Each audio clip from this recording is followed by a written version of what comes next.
السلام عليكم ورحمة الله.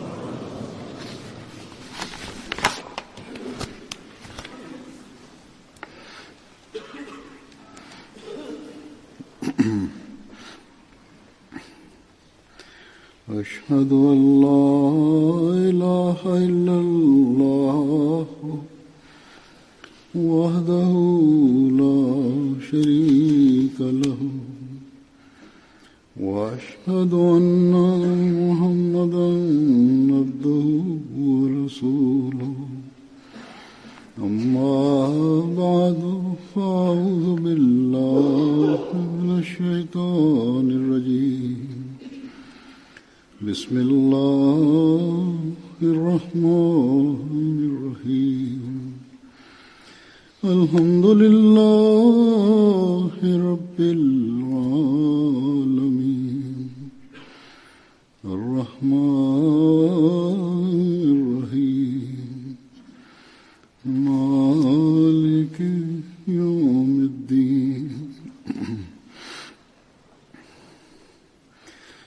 إياك نعبد وإياك نستعين اهدنا الصراط المستقيم صراط الذين أنعمت عليهم غير المغضوب عليهم ولا الضالين.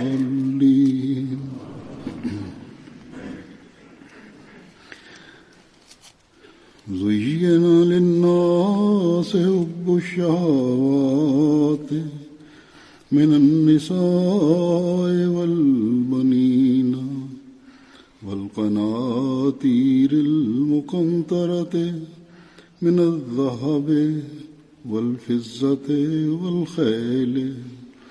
والخيل المصومة والأنعام والحرث ذلك متاع الحياة الدنيا والله عنده حسن المآب.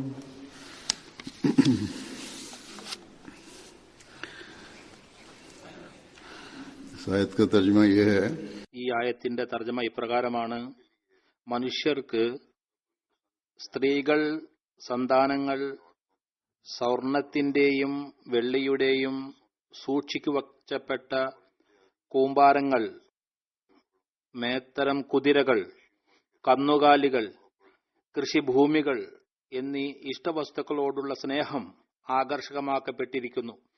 ഇവയെല്ലാം ഐഹിക ജീവിതത്തിന്റെ സുഖോപകരണങ്ങൾ മാത്രമാണ്. അള്ളാഹുവിന്റെ അടുക്കലാണ് ഏറ്റവും നല്ല സങ്കേതം സ്ഥിതി ചെയ്യുന്നത്. അള്ളാഹുവിനെ മറക്കുന്നവരെ കുറിച്ചുള്ള ഈ ചിത്രം കോറിയിട്ടിരിക്കുകയാണ്. ഈ അവസ്ഥ വിവരിച്ചിരിക്കുകയാണ്. ലൗകിക സമ്പാദന മാത്രം അവരുടെ ലക്ഷ്യമായിരിക്കും. മനുഷ്യൻ ദൈവത്തെ മറക്കുമ്പോൾ ശൈത്വാൻ അവനിൽ ആധിപത്യം സ്ഥാപിക്കുന്നു. ഈ വസ്തുക്കളെല്ലാം അള്ളാഹു സൃഷ്ടിച്ചതാണ്. ഇവ അവന്റെ അനുഗ്രഹങ്ങളിൽ നിന്നുമാണ്. ഇവയിൽ നിന്നും പ്രയോജനവും എടുക്കേണ്ടതാണ്. ഹദ്റത്ത് മസീഹ് മൗഊദ് അലൈഹിസ്സലാത്തു വസ്സലാം വളരെ വിശദീകരിച്ച് പറയുന്നു, ലൗകിക കാര്യ വ്യവഹാരങ്ങളിൽ നിന്ന് വേറിട്ട് നിൽക്കുന്നതും തെറ്റാണ്. വിവാഹം കഴിക്കേണ്ടതും ആവശ്യമാണ്. ഇത് സുന്നത്താണ്. ഇതുപോലെ മറ്റു കാര്യങ്ങളുമുണ്ട്. സ്വഹാബാക്കളും ചെയ്യാറുണ്ടായിരുന്നു. ചില സ്വഹാബാക്കൾക്ക് കോടികളുടെ സ്വത്തുക്കൾ ഉണ്ടായിരുന്നു. എന്നാൽ അവർ ലൗകിക കാര്യങ്ങളിലേക്ക് മാത്രം മുഖം തിരിച്ചവരായിരുന്നില്ല, ദുനിയാവിൽ മുഴുകിയിരുന്നവരായിരുന്നില്ല. ഹദ്റത്ത് മസീഹ് മൗഊദ് സ്വല്ലല്ലാഹു അലൈഹി വസല്ലം പറയുന്നു, ഓർമ്മിച്ചുകൊള്ളുക, നിങ്ങൾ ഈ ലോകത്ത് മുഴുവൻ കൈവിടുക എന്നത് അള്ളാഹുവിൻ ആഗ്രഹിക്കുന്നില്ല. എന്നാൽ അവന്റെ ആഗ്രഹം ഖദ് അഫ്ലഹ മൻ സക്കാഹ, ആരാണോ ആത്മാവിനെ പരിശുദ്ധമാക്കിയത് അവൻ ലക്ഷ്യം സാധിച്ചു. താങ്കൾ പറയുന്നു, വ്യാപാരം ചെയ്യുക, കൃഷി ചെയ്യുക, ജോലി ചെയ്യുക, എന്തു വേണമെങ്കിലും ചെയ്തുകൊള്ളുക. എന്നാൽ ആത്മാവിനെ ദൈവത്തിന്റെ അനുസരണക്കേടിൽ നിന്നും തടഞ്ഞുകൊണ്ടിരിക്കുക. ഈ പ്രവൃത്തികൾ നിങ്ങളെ ദൈവത്തിൽ നിന്നും അശ്രദ്ധനാക്കാത്ത നിലയിൽ പരിശുദ്ധരായി തീരുക. ഒരിടത്ത് താങ്കൾ പറയുന്നു, ആത്മാവിന്റെ അവകാശങ്ങൾ അനുവദനീയമാണ്, എന്നാൽ നഫ്സിന്റെ നിയന്ത്രണമില്ലായ്മ അനുവദനീയമല്ല. ആയതുകൊണ്ട് ഇക്കാര്യം എല്ലായ്പ്പോഴും ഒരു വിശ്വാസിക്ക് മുന്നിൽ വെക്കേണ്ടതാണ്. അതായത് ലൗകിക വസ്തുക്കളോടുള്ള ഭ്രമം അള്ളാഹുവിനെ വിസ്മരിക്കുന്ന തരത്തിലാകരുത്. ഏതുപോലെ അള്ളാഹു ഈ ആയത്തിൽ പറഞ്ഞിരിക്കുന്നു, സുയ്യിന ലിന്നാസി ഹുബ്ബു ഷഹവാത്ത്, ജനങ്ങൾക്ക് ഷഹവാത്തിനോടുള്ള ഭ്രമം സുന്ദരമാക്കി കാണിച്ചിരിക്കുന്നു. പിന്നെ അതിനുശേഷം അതിന്റെ വിശദീകരണവും നൽകി. കഴിഞ്ഞുകൂടാനായി ജനങ്ങൾ ആഗ്രഹിക്കുന്ന വസ്തുക്കളല്ലാതെ ഏതേതെല്ലാം വസ്തുക്കളാണോ, അതായത് ലൗകികതയിൽ മുങ്ങിക്കഴിയുന്നവരുടെ കാര്യമാണ്. അവർക്ക് കേവലം ഈ വസ്തുക്കൾ നേടലാണ് അവരുടെ ചിന്ത. ഷഹ്വയുടെ അർത്ഥം ഏതെങ്കിലും വസ്തുവിനോടുള്ള തീവ്രമായ ആഗ്രഹം, സ്നേഹം, അതിനെക്കുറിച്ച് എല്ലായ്പ്പോഴും ചിന്തിച്ചുകൊണ്ടിരിക്കുക. ഇതിന് മറ്റൊരർത്ഥവുമുണ്ട്. ഒരു വസ്തുയ ഒരു ലക്ഷ്യം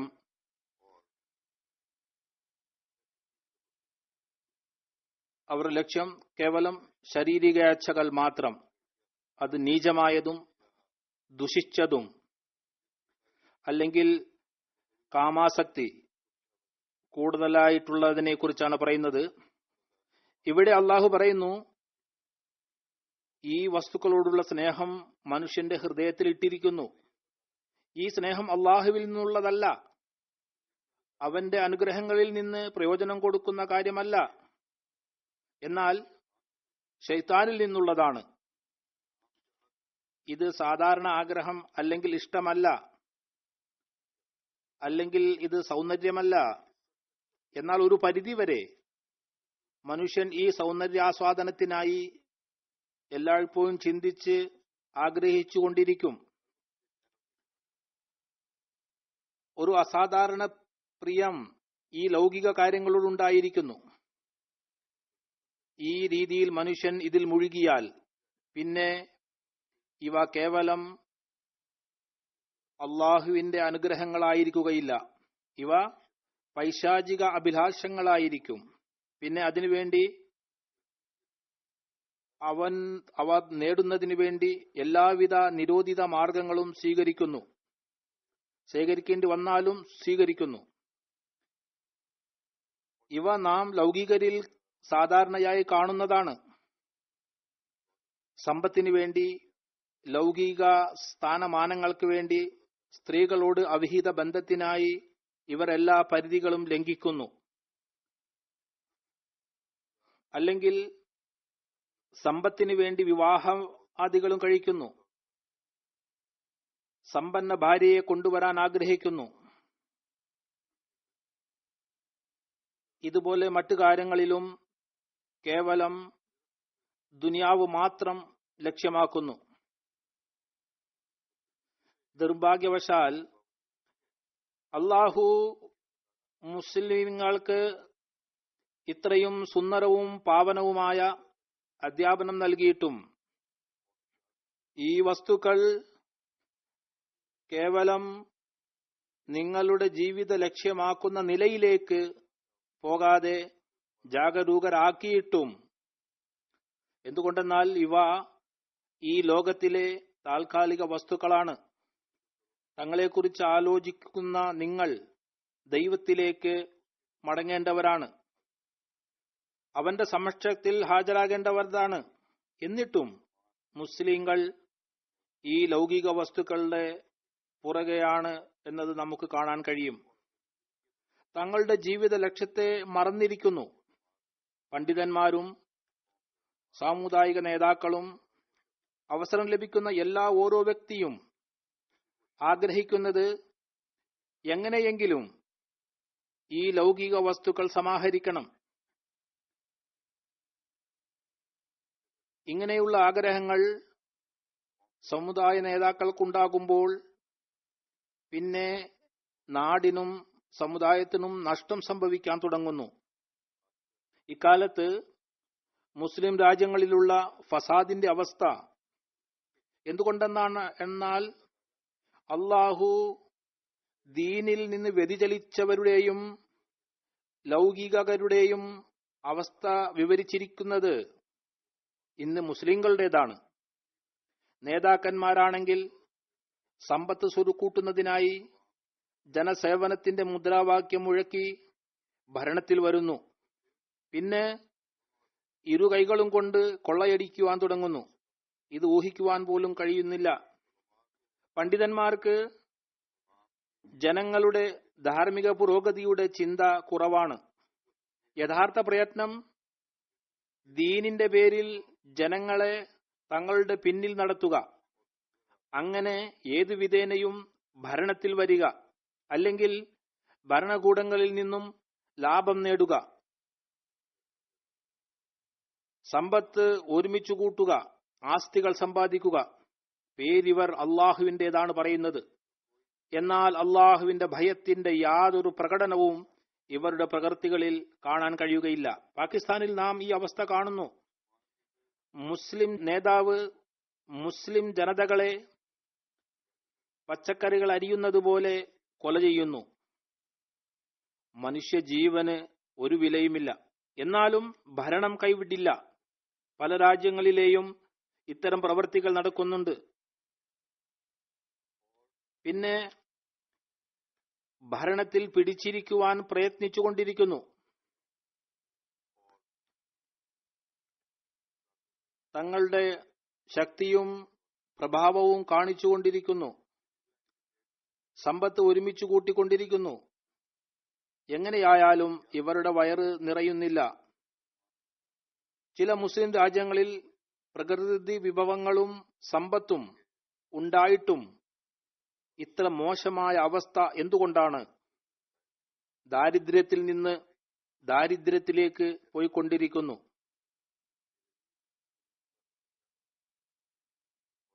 ഒരു നേര ഭക്ഷണത്തിനായി ബുദ്ധിമുട്ടുന്നു. സൗദി അറേബ്യയെ വലിയ ധനിക രാജ്യമെന്ന് പറയുന്നു. അവിടെയും ദാരിദ്ര്യം കൂടി വരികയാണ്. മുൻപും ദാരിദ്ര്യമുണ്ടായിരുന്നു, ഇപ്പോൾ വീണ്ടും കൂടിക്കൊണ്ടിരിക്കുന്നു.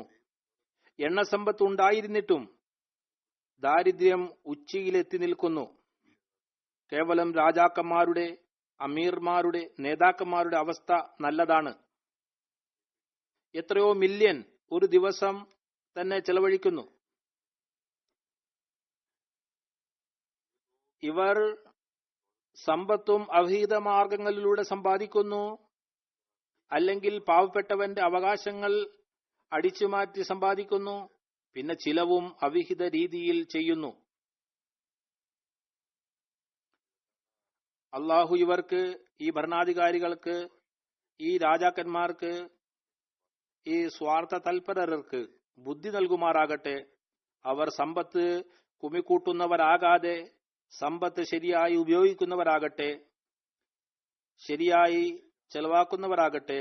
ഇതുമൂലം ഇവർ അള്ളാഹുവിന്റെ തൃപ്തി സമ്പാദിക്കുന്നവരാകുന്നതോടൊപ്പം ലൗകികമായ നിലയിലും ഇവർക്ക് ഒരു ശക്തി ഉണ്ടാകും. അമുസ്ലിം ശക്തികൾ ഇവരെ തങ്ങളുടെ പിന്നിൽ നടത്തുന്നതിന് പകരം, കണ്ണുരുട്ടി കാണിക്കുന്നതിന് പകരം ഇവരുടെ കാര്യം അംഗീകരിക്കുന്നവരായിത്തീരും. ഇക്കാലത്ത് വളരെ ഒച്ചപ്പാട് ഉയർന്നിരിക്കുകയാണ്. യെറുശലേമിൽ അമേരിക്കൻ പ്രസിഡന്റ് തന്റെ എംബസി മാറ്റുന്നതായി പറഞ്ഞിരിക്കുകയാണ്. അതിനെ തലസ്ഥാനമായി അംഗീകരിക്കുന്നതിന്റെ വിളംബരം ചെയ്തിരിക്കുകയാണ്. പ്രാവർത്തികമായി ഇസ്രായേലിന്റെ ഓഫീസുകൾ ആദ്യമേ തന്നെയുണ്ട്, എന്നാൽ പുറം ലോകം അതിനെ അംഗീകരിച്ചിരുന്നില്ല. ഇപ്പോൾ ഈ വിളംബരത്തിന് ശേഷം പുറം ലോകത്ത് വളരെ ഒച്ചപ്പാടാണുള്ളത്. എന്നാൽ ആ ഒച്ചപ്പാട് ഉണ്ട്, ഭരണകൂടങ്ങൾ എതിർക്കുന്നുമുണ്ട്.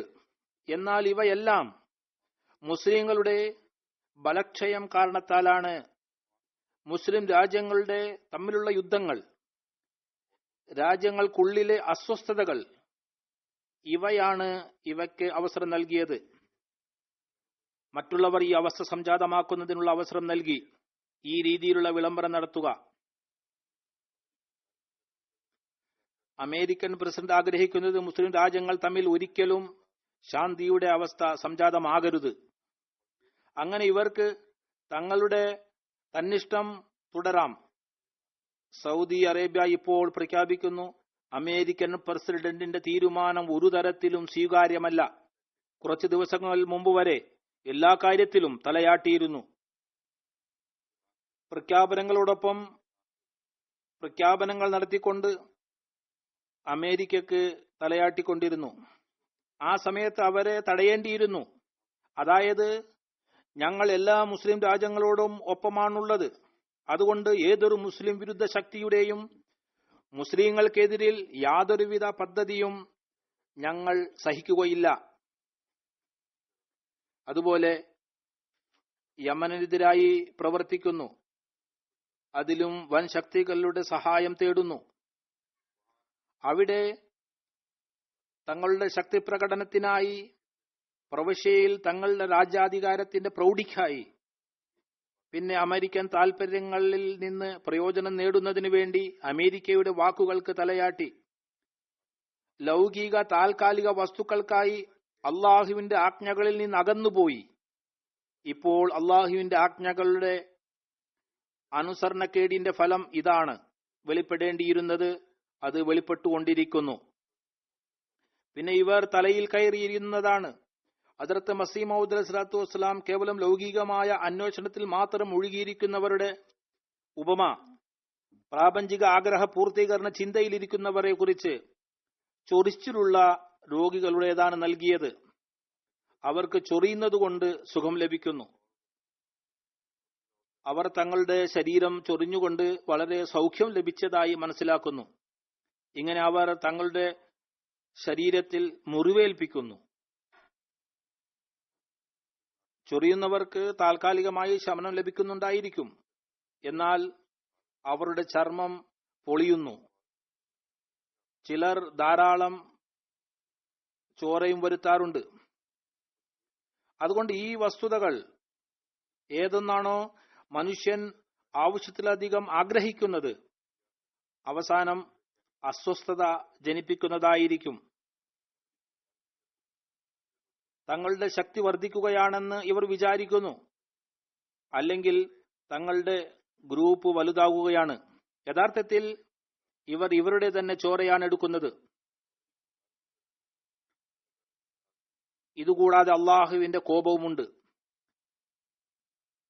ഈ വിഷയത്തെ അള്ളാഹു മറ്റൊരിടത്ത് ഇങ്ങനെ വിവരിക്കുന്നു: إعلموا أنما الحياة الدنيا لعب ولهو وزينة وتفاخر بينكم وتكاثر في الأموال والأولاد كمثل غيث أعجب الكفار نباته ثم يهيج فتراه مصفرا ثم يكون حطاما وفي الآخرة عذاب شديد ومغفرة من الله ورضوان وما الحياة الدنيا إلا متاع الغرور. നിങ്ങൾ അറിഞ്ഞുകൊള്ളുക, ഐഹിക ജീവിതം ഒരു കളിയും വിനോദവും അലങ്കാരവും, നിങ്ങൾ പരസ്പരം വമ്പു നടിക്കലും ധനത്തിലും സന്തതികളിലും പെരുമ കാണിക്കലും മാത്രമാണ്.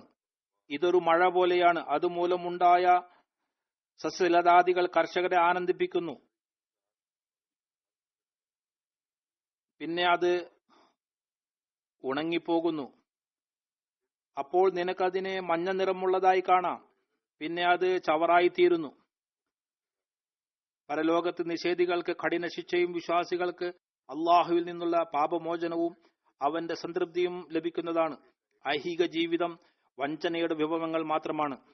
ഒരു മൂമിന്റെ ജോലി ലൗകിക വസ്തുക്കളിൽ ചിന്തിച്ചുകൊണ്ട് അവ നേടുന്നതിനായി തങ്ങളുടെ എല്ലാത്തരം കഴിവുകളും ചെലവഴിക്കാതെ അള്ളാഹുവിന്റെ പാപപ്പൊറുതി, തൃപ്തി അന്വേഷിക്കുന്ന ചൊറിച്ചിലുള്ള രോഗിയുടേതുപോലെ ആയിത്തീർന്ന് തങ്ങളുടെ ജീവിതവും ആഖിറത്തും നശിപ്പിക്കാതിരിക്കുക.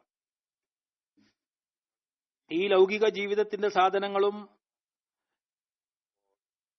അതിന്റെ അവസ്ഥകളുടെയും ചിത്രം കോറിയിട്ടുകൊണ്ട് ഒരു മജ്ലിസിൽ ഒരിക്കൽ ഹസ്രത്ത് മസീഹ് മൗഊദ് അലൈഹി സ്വലാത്തു വസ്സലാം പറയുകയുണ്ടായി, എത്രത്തോളം മനുഷ്യൻ നൂലാമാലകളിൽ നിന്ന് രക്ഷപ്പെട്ടിരിക്കുന്നുവോ അത്രത്തോളം അവരുടെ ആഗ്രഹങ്ങൾ പൂർത്തിയാകുന്നു. ലൗകിക ആഗ്രഹങ്ങളായ നൂലാമാലകൾ. നൂലാമാലകളുടെ വ്യക്തിയുടെ നെഞ്ചിൽ തീയുണ്ടാകുന്നു. അവർ ബുദ്ധിമുട്ടിലായിരിക്കും. ഈ ലോക ജീവിതത്തിൽ സൗഖ്യം എന്നത് നൂലാമാലകളിൽ നിന്നുള്ള രക്ഷപ്പെടലാണ്. ലോകത്തിനായി ആവശ്യത്തിലധികമുള്ള പ്രയത്നങ്ങളിൽ നിന്ന് മുക്തി നേടുക. താങ്കൾ പറയുന്നു, ഒരു വ്യക്തി കുതിരപ്പുറത്ത് കയറി പോകുകയായിരുന്നു. വഴിയിൽ ഒരു യാചകൻ ഇരിക്കുന്നുണ്ടായിരുന്നു. അദ്ദേഹം വളരെ ബുദ്ധിമുട്ടി തന്റെ നഗ്നത മറച്ചിരുന്നു. കുറച്ചു വസ്ത്രം മാത്രമേ ഉണ്ടായിരുന്നുള്ളൂ. വളരെ ബുദ്ധിമുട്ടിയായിരുന്നു നഗ്നത മറച്ചിരുന്നത്. യാത്രക്കാരൻ അയാളോട് ചോദിക്കുകയുണ്ടായി, എന്തുണ്ട് വിശേഷങ്ങൾ? ഫക്കീർ മറുപടി നൽകി, മുഴുവൻ ആഗ്രഹങ്ങളും പൂർത്തിയായവരുടെ വിശേഷങ്ങൾ എന്താണ്? യാത്രക്കാരന് അത്ഭുതമായി, നിങ്ങളുടെ എല്ലാ ആഗ്രഹങ്ങളും എങ്ങനെയാണ് പൂർത്തിയായത്? ഫക്കീർ പറയുകയുണ്ടായി, എല്ലാ ആഗ്രഹങ്ങളും ഉപേക്ഷിക്കുമ്പോൾ ഒരു വശത്ത് എല്ലാം നേടുന്നു. താങ്കൾ പറയുന്നു, ഇതിൽ നിന്ന് ലഭിക്കുന്ന ഗുണപാഠം ഇതാണ്, ഇവയെല്ലാം നേടാൻ ആഗ്രഹിക്കുമ്പോൾ വിഷമങ്ങൾ ഉണ്ടാകുന്നു. എന്നാൽ സംതൃപ്തി അടഞ്ഞുകൊണ്ട് എല്ലാം ഉപേക്ഷിക്കുമ്പോൾ അതിലൂടെ എല്ലാം ലഭ്യമാകുന്നതാണ്. പറയുന്നു, മോക്ഷവും മുക്തിയും ഇതാണ്. അതായത് അഭിരുചി ഉണ്ടാകുക, ദുഃഖം ഉണ്ടാകരുത്. ദുഃഖമുള്ള ജീവിതം ഇഹലോകത്തും പരലോകത്തും നല്ലതല്ല. താങ്കൾ പറയുന്നു, ഈ ജീവിതം ഏതായാലും തീരുന്നതാണ്. എന്തുകൊണ്ടെന്നാൽ ഇത് മഞ്ഞ് കട്ടകൾ പോലെയാണ്. എത്തരത്തിലുള്ള പെട്ടികളിലും തുണികളിലും ചുറ്റിവച്ചാലും അത് ഉരുകിപ്പോയിക്കൊണ്ടിരിക്കും. താങ്കൾ ജീവിതത്തെ മഞ്ഞുകട്ടയോടാണ് ഉപമിച്ചിരിക്കുന്നത്. അതുപോലെ തീർന്നു പോയിക്കൊണ്ടിരിക്കുന്നു. പറയുന്നു, ജീവിതം നിലനിർത്തുന്നതിന് എന്തെല്ലാം ഉപാധികൾ സ്വീകരിച്ചാലും അത് തീർന്നുകൊണ്ടിരിക്കും എന്ന കാര്യം സത്യമാണ്. ദിവസവും എന്തെങ്കിലും വ്യത്യാസം വന്നുകൊണ്ടിരിക്കും. ലോകത്ത് ഡോക്ടർമാരുണ്ട്, വൈദ്യന്മാരുണ്ട്. എന്നാൽ ആരും തന്നെ ആയുസ്സിനുള്ള കുറിപ്പടി എഴുതിയിട്ടില്ല. മനുഷ്യൻ എന്നും ജീവിച്ചിരിക്കുന്നതിനുള്ള കുറിപ്പടി ആർക്കും എഴുതുവാൻ കഴിഞ്ഞിട്ടില്ല.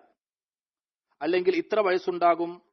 താങ്കൾ പറയുന്നു, ജനങ്ങൾ വൃദ്ധരാകുമ്പോൾ അവരെ സന്തോഷിപ്പിക്കുന്നതിനായി ചിലർ പറയുന്നു, നിങ്ങൾക്ക് വയസ്സൊന്നുമായിട്ടില്ല, ഇതൊക്കെ ഒരു വയസ്സാണോ? 60-70 വയസ്സൊക്കെ വയസ്സൊന്നുമല്ല. ഇങ്ങനെയുള്ള കാര്യങ്ങൾ പറയുന്നു. ഇതെല്ലാം താൽക്കാലിക കാര്യങ്ങളാണ്. താങ്കൾ പറയുന്നു, മനുഷ്യൻ ആയുസ്സിനെ ആഗ്രഹിച്ചുകൊണ്ട് ആത്മാവിന്റെ വഞ്ചനയിൽ കുടുങ്ങിക്കിടക്കുന്നു. ലോകത്ത് ആയുസ് നോക്കുക 60-ന് ശേഷം തികച്ചും അവശനാകുന്നു. 80-82 വയസ്സ് വരെ ജീവിക്കുന്നവൻ വളരെ ഭാഗ്യശാലികളാണ്, ആരോഗ്യവും നല്ലതാണെങ്കിൽ. അല്ലെങ്കിൽ ഭൂരിഭാഗവും തളർന്ന് വിവശരാകുന്നു. അവരെ കൂടിയാലോചനകളിൽ ഉൾപ്പെടുത്തുന്നില്ല.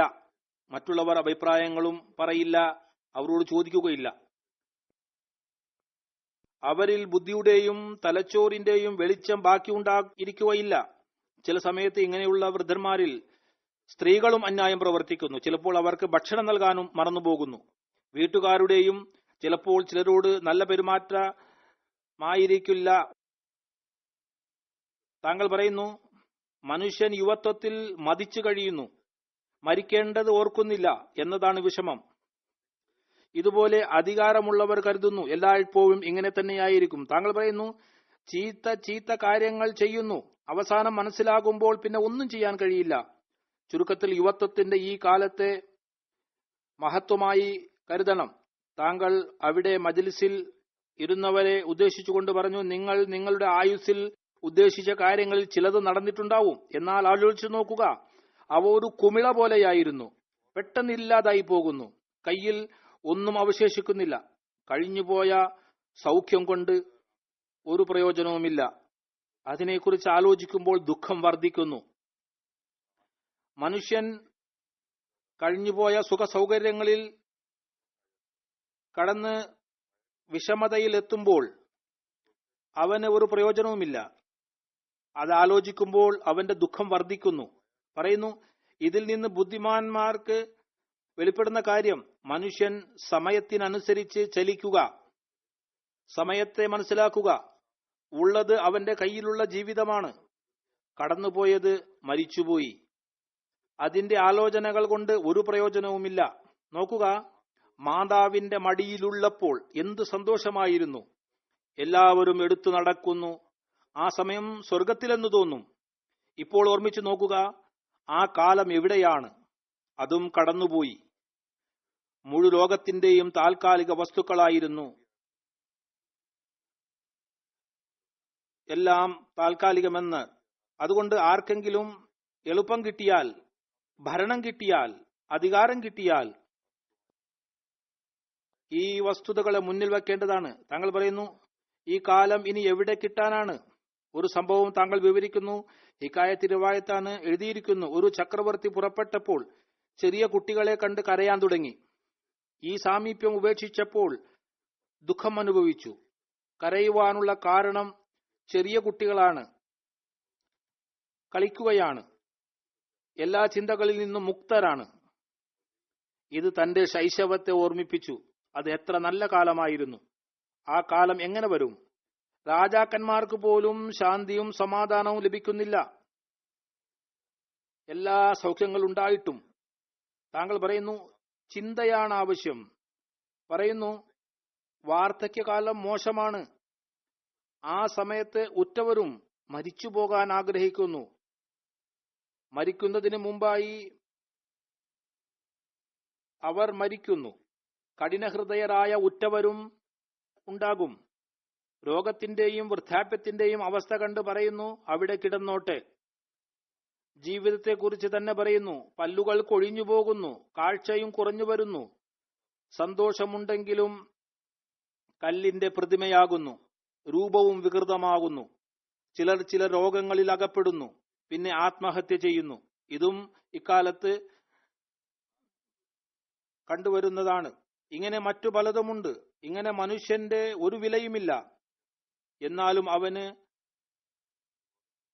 ശക്തി ലഭിക്കുമ്പോൾ, യുവത്വത്തിൽ സമ്പത്ത് നേടുന്ന സമയം വരുമ്പോൾ, ബലമുള്ളപ്പോൾ ഭാവിയിൽ എനിക്കെന്താണ് സംഭവിക്കാൻ പോകുന്നതെന്ന കാര്യം മറന്നുപോകുന്നു. താങ്കൾ പറയുന്നു, ചിലപ്പോൾ ചില ദുഃഖങ്ങളിൽ നിന്ന് ഓടാൻ ആഗ്രഹിക്കുമ്പോൾ ഒറ്റയടിക്ക് അതിൽ അകപ്പെടുന്നു. സന്താനങ്ങൾ ശരിയല്ലെങ്കിൽ പിന്നെയും വ്യസനിക്കേണ്ടി വരുന്നു. അപ്പോൾ മനസ്സിലാക്കും തെറ്റായിപ്പോയി, ആയുസ് വ്യർത്ഥമായി പോയി. അപ്പോൾ ഓർമ്മ വരും, അള്ളാഹുവിന്റെ ആജ്ഞാനുസാരം ചരിക്കുന്നതായിരുന്നു ഉത്തമം, അതനുസരിച്ച് ജീവിക്കണമായിരുന്നു. ലൗകികതയിൽ മുങ്ങി അള്ളാഹുവിനെ മറക്കുകയല്ല വേണ്ടിയിരുന്നത്. അതുകൊണ്ട് ധാരാളം ഫിറഔന്മാരും കടന്നുപോയി, ഹമാന്മാരും കടന്നുപോയി. അവരുടെ ജീവിതങ്ങളിൽ മനുഷ്യൻ ചിന്തിക്കുകയാണെങ്കിൽ അവർ വലിയ വലിയ ബലവാന്മാരായിരുന്നു. അവർക്ക് അവരുടെ ലൗകിക വസ്തുവകകൾ ഒരു പ്രയോജനവും ചെയ്തില്ല എന്ന് മനസ്സിലാകും. ഇക്കാലത്തെ ഭരണകൂടങ്ങൾ അധികാരങ്ങളുടെ അടിസ്ഥാനത്തിൽ അതിലും കൂടുതൽ ശക്തിയുള്ളവരാണ്. എന്നാൽ എല്ലാം തീർന്നുപോയി. താങ്കൾ പറയുന്നു, ദൈവത്തിലേക്ക് ശ്രദ്ധിക്കുന്നവനാണ് ബുദ്ധിമാൻ. ദൈവത്തെ ഏകനാണെന്ന് മനസ്സിലാക്കുക, അവനോട് ആരെയും കൂട്ടാക്കാതിരിക്കുക. ഞങ്ങൾ പരീക്ഷിച്ചു നോക്കിയിട്ടുണ്ട്. ഒരു ദേവിദേവതയും ഒരു പണിയും ചെയ്യില്ല. അള്ളാഹുവിലേക്ക് കുനിഞ്ഞില്ലെങ്കിൽ അവരിൽ കരുണ ചൊരിയുകയില്ല. ഒരു ആപത്ത് വന്നാൽ ആരും ചോദിക്കില്ല. മനുഷ്യരിൽ ആയിരക്കണക്കിന് ബുദ്ധിമുട്ടുകൾ വരുന്നു. അതുകൊണ്ട് ഓർമ്മിക്കുക, ഒരു രക്ഷിതാവല്ലാതെ ആരുമില്ല. അവനാണ് മാതാവിന്റെ ഹൃദയത്തിലും സ്നേഹം നിറക്കുന്നത്. അവരുടെ ഹൃദയത്തെ അങ്ങനെ സൃഷ്ടിച്ചില്ലായിരുന്നുവെങ്കിൽ അവരും പരിപാലിക്കുവാൻ കഴിയില്ലായിരുന്നു. അതുകൊണ്ട് അവനോട് ആരെയും പങ്കുചേർക്കാതിരിക്കുക. തന്റെ ദാസർക്ക് ഉപദേശം നൽകി. ദേവീ ദേവത ബാഹ്യരൂപത്തിൽ ചില മതങ്ങളിൽ ചിലർ നിർമ്മിക്കുന്നു. പിന്നെ ഈ ലൗകിക വസ്തുക്കൾ, എന്നാൽ സമ്പത്ത്, സന്താനം, അധികാരം, ഭരണം ഇവയെയും അള്ളാഹുവിന് പങ്കുകാരാക്കി മനുഷ്യൻ നിർത്തുന്നു. പിന്നെ സൗഹൃദങ്ങൾ, ഉദാഹരണം നൽകിയതുപോലെ ചില രാജ്യങ്ങൾ വലിയ രാജ്യങ്ങളുടെ അഭയത്തിൽ വരാൻ ആഗ്രഹിക്കുന്നു, അവരെ ദൈവമാക്കുന്നു. ഇതെല്ലാം നശിക്കുന്നതാണ്. പിന്നെ അള്ളാഹു പറഞ്ഞതുപോലെ നരകം ഇങ്ങനെയുള്ളവരുടെ സങ്കേതമായി തീരുന്നു.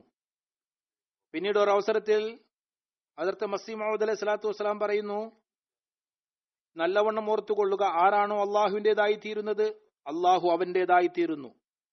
അള്ളാഹു ആരുടെയും വഞ്ചനയിൽ അകപ്പെടുന്നില്ല. കാണിച്ചുകൂട്ടലുകളിലെയും കളവിലൂടെയും അള്ളാഹുവിനെ വശീകരിക്കുവാൻ ശ്രമിച്ചാൽ വിഡ്ഢിത്തവും അറിവില്ലായ്മയുമാണ്. അവർ സ്വയം വഞ്ചിതരാവുകയാണ്. ലൗകിക അലങ്കാരം, ലൗകിക ഭ്രമം മുഴുവൻ പാപങ്ങളുടെയും വേരാണ്. അതിൽ അന്ധനായിക്കൊണ്ട് മനുഷ്യൻ മാനവത്വത്തിൽ നിന്ന് പുറത്തു കടക്കുന്നു. താൻ എന്താണ് ചെയ്യുന്നതെന്ന് മനസ്സിലാക്കുന്നില്ല. ഞാൻ എന്താണ് ചെയ്യേണ്ടിയിരുന്നത്? ബുദ്ധിമാൻ ഏതവസ്ഥയിലും ആരുടെയും വഞ്ചനയിൽ അകപ്പെടുന്നില്ല. പിന്നെ അള്ളാഹു ആരുടെയെങ്കിലും വഞ്ചനയിൽ എങ്ങനെ അകപ്പെടാനാണ്? എന്നാൽ ഇങ്ങനെയുള്ള ചീത്ത പ്രവൃത്തികളുടെ പേര് ലൗകിക ഭ്രമമാണ്. ഇന്ന് മുസ്ലിങ്ങളെ നാശത്തിലേക്ക് തള്ളിയിട്ടിരിക്കുന്ന ഏറ്റവും വലിയ പാപം, അതിൽ അവർ മുഴുകിയിരിക്കുകയാണ്. അത് ഈ ലൗകിക സ്നേഹമാണ്. ഉറങ്ങുമ്പോഴും ഉണരുമ്പോഴും ഇരിക്കുമ്പോഴും നടക്കുമ്പോഴും എല്ലായ്പ്പോഴും ജനങ്ങൾ ഈ ചിന്തകളിൽ മുഴുകിയിരിക്കുകയാണ്. ദുനിയാവിന്റേതായി മാറിയിരിക്കുന്നു. ഖബറിൽ വയ്ക്കപ്പെടുമെന്ന ചിന്തയുമില്ല, ആലോചനയുമില്ല. ഇങ്ങനെയുള്ളവർ അള്ളാഹുവിനെ ഭയപ്പെടുകയായിരുന്നുവെങ്കിൽ, ദീനിനു വേണ്ടി അല്പമെങ്കിലും വ്യസനിക്കുകയായിരുന്നുവെങ്കിൽ വളരെയധികം പ്രയോജനകരമായിരുന്നു. അതുകൊണ്ട് ഒരു വിശ്വാസിയുടെ ജോലി പ്രാപഞ്ചിക ചിന്തകളിൽ മുഴുകുക, തന്റെ ആഖിറത്ത് മോടി പിടിപ്പിക്കുന്നതിന്, ദൈവപ്രീതി കരസ്ഥമാക്കുന്നതിനായി പ്രയത്നിക്കുക, അവരിൽ മിതത്വം ഉണ്ടാക്കുക, ലൗകിക വസ്തുക്കളെ അള്ളാഹുവിന്റെ അനുഗ്രഹമായി കരുതിക്കൊണ്ട് ഉപയോഗിച്ചുകൊണ്ടിരിക്കുക, അവയെ ആരാധ്യ വസ്തുക്കളാക്കാതിരിക്കുക, അതിന് പിറകിൽ ഓടാതിരിക്കുക. ആരാധ്യ വസ്തു നമ്മുടെ യഥാർത്ഥ ആരാധ്യനാണ്. ഒരു മോമിൻ അള്ളാഹുവിനെയാണ് ഏറ്റവും കൂടുതൽ സ്നേഹിക്കേണ്ടത്. അള്ളാഹുവിനോടുള്ള സ്നേഹമാണ് മനുഷ്യനിൽ ഭയഭക്തി ഉണ്ടാക്കുന്നത്. അത് മിതത്വം സൃഷ്ടിക്കുന്നു. അള്ളാഹു മൂമിന്റെ അടയാളം പറഞ്ഞിരിക്കുന്നത് അവൻ അള്ളാഹുവിനോട് ഏറ്റവും അധികം സ്നേഹം കാണിക്കുന്നു. അതായത് അള്ളാഹു പറയുന്നു, മൂമിനായവർ വല്ലദീന അഷദ്ദു ഹുബ്ബൻ ലില്ലാ, ഏറ്റവും അധികമായി അള്ളാഹുവിനെ സ്നേഹിക്കുന്നു. ഹദ്റത്ത് മസീഹ് മൗഊദ് സ്വല്ലല്ലാഹു അലൈഹി വസല്ലം അള്ളാഹുവിനോടുള്ള സ്നേഹത്തിന്റെ കാര്യത്തിൽ പറയുന്നു, അറിഞ്ഞിരിക്കുക, അള്ളാഹുവിന്റെ അഭിമാനം, ആ സത്തയിലുള്ള സ്നേഹം അവന്റെ അന്യരോടുള്ള സ്നേഹം ആഗ്രഹിക്കുന്നില്ല. ഇക്കാര്യത്തിൽ അള്ളാഹു വളരെ ആത്മാഭിമാനമുണ്ട്. അവനോടുള്ള സ്നേഹത്തിൽ ആരെയും പങ്കുചേർക്കരുത്. പറയുന്നു, വിശ്വാസം നമുക്ക് ഏറ്റവും അധികം പ്രിയപ്പെട്ടതാണ്. അത് ഇക്കാര്യത്തിലൂടെ സുരക്ഷിതമായിരിക്കും. അതായത് നാം സ്നേഹത്തിൽ അവനോട് ആരെയും പങ്കുചേർക്കാതിരിക്കുക. മഹത്വമുടയവനായ അള്ളാഹു മോമിന്റെ ഒരു അടയാളം പറയുന്നു.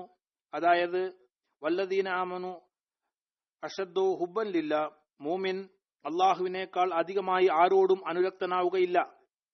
അള്ളാഹുവിന്റെ മഹത്വത്തിൽ ഒരു സ്നേഹം ഒരു പ്രത്യേക അവകാശമാണ്. ആരാണോ അവന്റെ അവകാശം മറ്റുള്ളവർക്ക് കൊടുക്കുന്നത് നാശമടയുന്നതാണ്. ദൈവദാസന് ലഭിക്കുന്ന എല്ലാ ബർക്കത്തുകളും, അവന് ലഭിക്കുന്ന എല്ലാ സ്വീകാര്യതയും അവ സാധാരണ പ്രാർത്ഥനകളിലൂടെ, സാധാരണ പദ്ധതികളിലൂടെ ലഭിക്കുമെന്നാണോ? ഒരിക്കലുമില്ല. എന്നാൽ അത് ഏകദൈവ വിശ്വാസത്തിലുള്ള സ്നേഹത്തിലൂടെ ലഭിക്കുന്നതാണ്. അള്ളാഹുവിന്റെ സ്നേഹത്തിൽ ഇല്ലാതാകുന്നതിലൂടെ ലഭിക്കുന്നു. അവന്റേതായി തീരുന്നവരുടേതായി അവൻ തീരുന്നു. തന്റെ കൈകൾ കൊണ്ട് മറ്റുള്ളവരുടെ അവന്റെ വഴിയിൽ സമർപ്പിക്കുന്നു. പറയുന്നു, ഞാൻ ആ വേദനയുടെ യഥാർത്ഥ സ്ഥിതി മനസ്സിലാക്കുന്നതാണ്. ഏതൊരു വ്യക്തിക്ക് ആണ് അനുഭവപ്പെടുന്നത്? ഒരിക്കൽ തന്റെ പ്രാണമായി കരുതിയിരുന്ന വ്യക്തിയിൽ നിന്ന് അകറ്റുമ്പോൾ അനുഭവപ്പെടുന്ന വേദനയുടെ യഥാർത്ഥത്തെ ഞാൻ നല്ലവണ്ണം മനസ്സിലാക്കുന്നു. എന്നാൽ എന്റെ ആത്മാഭിമാനം ഇക്കാര്യത്തിലാണ്. നമ്മുടെ യഥാർത്ഥ പ്രേമിയുടെ നിലയിൽ മറ്റാരും ഉണ്ടാകരുത്. എപ്പോഴും എന്റെ ഹൃദയം ഈ ഫത്വ കൊടുത്തുകൊണ്ടിരിക്കുന്നു. ഇതാണ് മറ്റുള്ളവയോട് തുടർച്ചയായി സ്നേഹം പ്രകടിപ്പിക്കുന്നത്. അതിൽ നിന്ന് ദൈവിക സ്നേഹം വേറിട്ട് നിൽക്കുകയാണെങ്കിൽ, അത് മകനായാലും സുഹൃത്തായാലും വേറെ ആരായാലും, ഒരു വിധത്തിലുള്ള കുഫ്റും വലിയ പാപവുമാണ്. ഇവയിൽ നിന്ന് അള്ളാഹുവിന്റെ അനുഗ്രഹവും കരുണയും അവരെ അകറ്റിയില്ലെങ്കിൽ ഈമാൻ നഷ്ടപ്പെടുന്ന അപകടമാണ്. ഈമാൻ നഷ്ടപ്പെടാത്ത രീതിയിലുള്ള സന്ദർഭങ്ങൾ സൃഷ്ടിക്കുന്നത് അള്ളാഹുവിന്റെ അനുഗ്രഹവും റഹ്മത്തുമാണ്. അതുകൊണ്ട് ഇഹലോക വസ്തുക്കളുടെ സ്നേഹം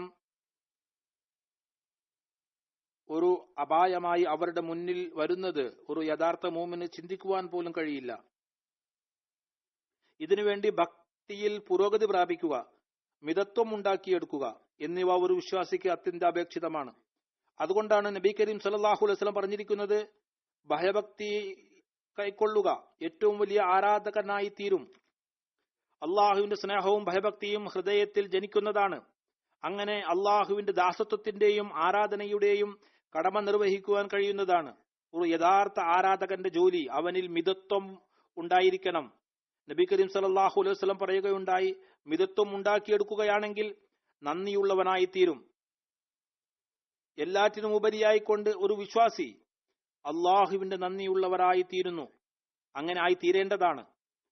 ആരാണ് നിസ്സംശയം നാവുകൊണ്ട് ഇത് പറയുന്നത്? ഞങ്ങൾ അള്ളാഹുവിന് നന്ദിയുള്ളവനാണ്.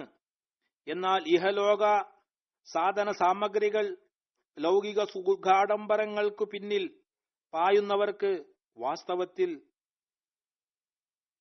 ഹുബ്ബു ഷഹവാത്തിൽ മുഴുകിയിരിക്കുന്നവരാണ്. അവൻ ഒരിക്കലും വാസ്തവത്തിൽ നന്ദിയുള്ളവരായിരിക്കുകയില്ല. ഇങ്ങനെയുള്ള ലൗകികരുടെ ചിത്രം കോറിയിട്ടുകൊണ്ട് ഒരു അവസരത്തിൽ നബി കരീം സല്ലല്ലാഹു അലൈഹി വസല്ലം പറയുകയുണ്ടായി, ആദം സന്തതികളിൽ യഥാർത്ഥത്തിൽ സ്വർണത്തിന്റെ ഒരു താഴ്വരയുണ്ടായാലും വീണ്ടും അവൻ ആഗ്രഹിക്കുന്നത് അവന് രണ്ടാമതൊരു താഴ്വര കൂടി ഉണ്ടാകണം. പറയുന്നു, അവന്റെ വായു മണ്ണല്ലാതെ മറ്റൊരു വസ്തുവും നിറക്കുകയില്ല. ഖബറിൽ പോകുമ്പോഴാണ് അവന്റെ അത്യാഗ്രഹങ്ങൾ തീരുന്നത്. പിന്നെ താങ്കൾ പറയുന്നു, അല്ലാഹു തആല തൗബ ചെയ്യുന്നവരുടെ തൗബ സ്വീകരിക്കുന്നു. ജീവിതത്തിൽ മനുഷ്യന് സമയം ലഭിക്കുന്നു. വീഴ്ചകൾ സംഭവിച്ചിട്ടുണ്ടെങ്കിലും തൗബ ചെയ്യുക. നബി കരീം സല്ലല്ലാഹു അലൈഹി വസല്ലം ഒരു മൂമിന്റെ മിതത്വത്തിന്റെ നിലവാരം വിവരിച്ചുകൊണ്ട് പറയുന്നു, ഏതൊരു വ്യക്തിയാണോ ഹൃദയാശ്വാസത്തോടെ ശാരീരിക ആരോഗ്യത്തോടെ രാവ് കഴിച്ചുകൂട്ടുകയും അവന്റെ പക്കൽ ഒരു ദിവസത്തെ ഭക്ഷണവുമുണ്ടെങ്കിൽ അവൻ മൊത്തം ലോകം ജയിച്ചടക്കി. അവൻ മുഴുവൻ അനുഗ്രഹങ്ങളും ലഭിച്ചു കഴിഞ്ഞു. അതുകൊണ്ട് ഇതാണ് ഒരു വിശ്വാസിയുടെ മിതത്വത്തിന്റെ നിലവാരം. അള്ളാഹു നമ്മളിൽ ഈ മിതത്വം ഉണ്ടാക്കുമാറാകട്ടെ, ഭയഭക്തി ഉണ്ടാക്കുമാറാകട്ടെ. ലൗകിക വസ്തുക്കളുടെ ഭ്രമമല്ലാതെ അള്ളാഹുവിന്റെ പ്രീതി സമ്പാദിക്കൽ നമ്മുടെ ലക്ഷ്യമാകട്ടെ. അള്ളാഹുവിന്റെ മഗ്ഫിറത്ത്, സംതൃപ്തി നാം നേടുന്നവരാകട്ടെ. ഇതിനുശേഷം ഞാൻ ഒരു ദുആയിലേക്ക് ശ്രദ്ധ ക്ഷണിക്കുകയാണ്. ഏതുപോലെ എന്നാൽ ഞാൻ മുമ്പ് സംക്ഷിപ്തമായി പറഞ്ഞതുപോലെ മുസൽമാൻ രാജ്യങ്ങളുടെ നേതാക്കൾ ലൗകിക ആഗ്രഹങ്ങളിൽ മുഴുകിയിരിക്കുകയാണ്. ചിലർ പ്രാവർത്തികമായി അള്ളാഹുവിനെ കൂടാതെ വൻ ശക്തികളെ തങ്ങളുടെ ദൈവമാക്കിയിരിക്കുകയാണ്. അവരോടുള്ള സൗഹൃദം നമ്മുടെ നിലനിൽപ്പിനും പുരോഗതിക്കും ജാമ്യമായിരിക്കുമെന്ന് അവർ കരുതുന്നു. എന്നാൽ അമേരിക്കയെക്കുറിച്ച് നോക്കുക, അവരുടെ അവസ്ഥ. ജർമ്മനിയിലെ ഒരു പത്രം കഴിഞ്ഞ ദിവസങ്ങളിൽ ഒരു ഉപന്യാസം എഴുതിയിരുന്നു. വിശകലനം ചെയ്യുന്നവർ എഴുതുന്നു, പല കാര്യങ്ങളുമുണ്ട്. ഒരു കാര്യം, ലോകം വാഷിംഗ്ടനെ തങ്ങളുടെ മോഡലായി കരുതുന്നു, അങ്ങോട്ട് തിരിഞ്ഞിരുന്നു. അല്ലെങ്കിൽ ഇത് ഞങ്ങൾക്ക് ഒരു മാതൃകയാണ്, ഇതിന് പിന്നിൽ നാം അണിനിരക്കേണ്ടതാണ് എന്ന് കരുതിയിരുന്നു. ഒരുപക്ഷെ ഇപ്പോൾ അതിന്റെ ആ നിലവാരം നിലനിൽക്കുന്നില്ല. എഴുതുന്നു, എന്തുകൊണ്ടെന്നാൽ ആ സ്ഥാനം ഇപ്പോൾ ബീജിംഗ്, ചൈനയുടെ തലസ്ഥാനമാണ്. അത് മോഡലാവുകയാണ്. അമേരിക്കക്കാർ തന്റെ സ്ഥാനം നഷ്ടപ്പെടുത്തിയിരിക്കുന്നു, തന്റെ പദവി കളഞ്ഞിരിക്കുന്നു. അതുകൊണ്ട് ലൗകിക ആശ്രയങ്ങൾ താൽക്കാലിക ആശ്രയങ്ങളാണ്. ഇന്ന് വരുന്നു, നാളെ കടന്നുപോകുന്നു. മുസ്ലിങ്ങൾ ഇതിൽ നിന്നും മനസ്സിലാക്കേണ്ടത്, യെരൂശലേമിൽ എംബസി മാറ്റുന്നതിന്റെ വിളംബരം നടന്നത് അതിനു കാരണം ഇതാണ്. അമേരിക്കയാണ് ഈ രീതിയിൽ ഒരുപക്ഷെ ഇസ്രായേലിനോടുള്ള ബന്ധം മെച്ചപ്പെടും, കൂടുതൽ ശക്തിമത്താകും, അവരുടെ സ്ഥാനം നിലനിൽക്കും. എന്നാൽ അള്ളാഹുവിന്റെ ഭാഗത്ത് നിന്ന് പിടുത്തം വരുമ്പോൾ പിന്നെ പ്രാപഞ്ചിക സൗഹൃദങ്ങളും ഉടമ്പടികളും ഉപകാരപ്പെടില്ല. വൻ ശക്തികളിലും അമേരിക്കയിലും പ്രവൃത്തി തുടങ്ങിയിട്ടുണ്ടെന്നാണ് തോന്നുന്നത്. ഫലം എപ്പോഴാണ് കാണുന്നത്? ഇത് അള്ളാഹുവാണ് നല്ലവണ്ണം അറിയുന്നവൻ. എന്നാൽ മുസ്ലിങ്ങളെ തമ്മിലടിപ്പിക്കുവാനുള്ള പ്രയത്നങ്ങൾ ഈ അവസ്ഥ കൂടുതൽ വേഗത്തിലാക്കുന്നതാണ്. അതുകൊണ്ട് മുസ്ലിം ലോകത്തിനായി നാം ദുആ ചെയ്യേണ്ടതാണ്. അള്ളാഹു ഇവർക്ക് ബുദ്ധി നൽകട്ടെ, ഇവർ ഒന്നായി തീരട്ടെ, രാജ്യങ്ങൾ തമ്മിലുള്ള യുദ്ധ അന്തരീക്ഷം ദൂരമാകട്ടെ. മുസ്ലിം രാജ്യങ്ങളിൽ തമ്മിലുള്ള പോരാട്ടങ്ങൾ, ആന്തരിക വഴക്കുകൾ ആയിരക്കണക്കിന് ലക്ഷക്കണക്കിന് ജീവൻ നഷ്ടപ്പെടുത്തിയിരിക്കുന്നു. അതിൽ അള്ളാഹു ഇവർക്ക് സദ്ബുദ്ധി പ്രദാനം ചെയ്യുമാറാകട്ടെ. ഒരു സമുദായമായി വസിക്കുന്നവരാകട്ടെ. തമ്മിലുള്ള വഴക്കുകൾ അവസാനിക്കട്ടെ. തന്മൂലം ഇസ്ലാം ശത്രുക്കൾ ഫലമെടുക്കാൻ കഴിയാതിരിക്കട്ടെ. എല്ലാറ്റിനുപരിയായി ഇവർക്ക് വേണ്ടി നാമും ദുആ ചെയ്യേണ്ടതാണ്. മുസൽമാൻ അള്ളാഹുവിനാൽ അയക്കപ്പെട്ട വാഗ്ദത്ത മസീഹിനെയും മഹദിയെയും തിരിച്ചറിഞ്ഞ് അവരുമായി കൂടിച്ചേർന്ന് തമ്മിലും ലോകത്തും സമാധാനം സ്ഥാപിക്കുന്നവരായി തീരട്ടെ.